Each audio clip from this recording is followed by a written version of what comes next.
La 18e édition du Paris-Brest-Paris a débuté dimanche après-midi et après déjà 2 nuits dehors, Brest a vu débouler une grande masse de cyclistes ce mardi matin.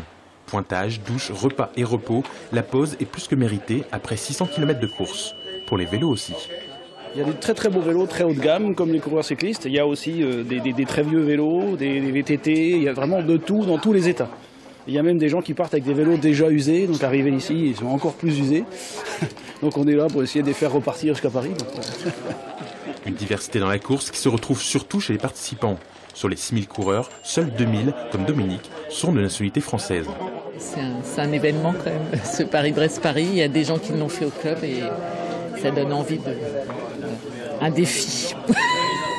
Un défi avec un fort accent international. En tout, plus de 60 nationalités sont présentes sur la course. Car la réputation du Paris-Brest-Paris n'est plus à faire. Il s'agit de la référence.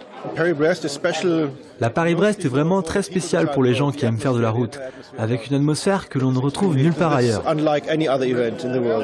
600 km dans un sens, 600 km dans l'autre, 1200 km au total. C'est vraiment l'une des plus grandes célébrations du cyclotourisme dans le monde. En 2011, 2 de mes amis sont venus faire cette course et ils m'ont dit à quel point c'était une belle aventure. Alors j'ai aussi voulu la faire.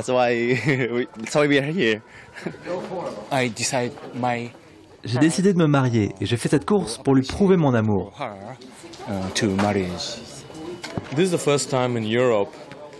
Je n'étais jamais venu en Europe. Les gens m'ont dit que c'était la meilleure façon de découvrir le pays.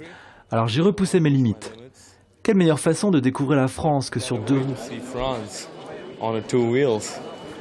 Mais une expérience qui a un prix. Lors de la dernière édition en 2011, plus d'un tiers des participants n'avaient pas réussi à franchir la ligne d'arrivée.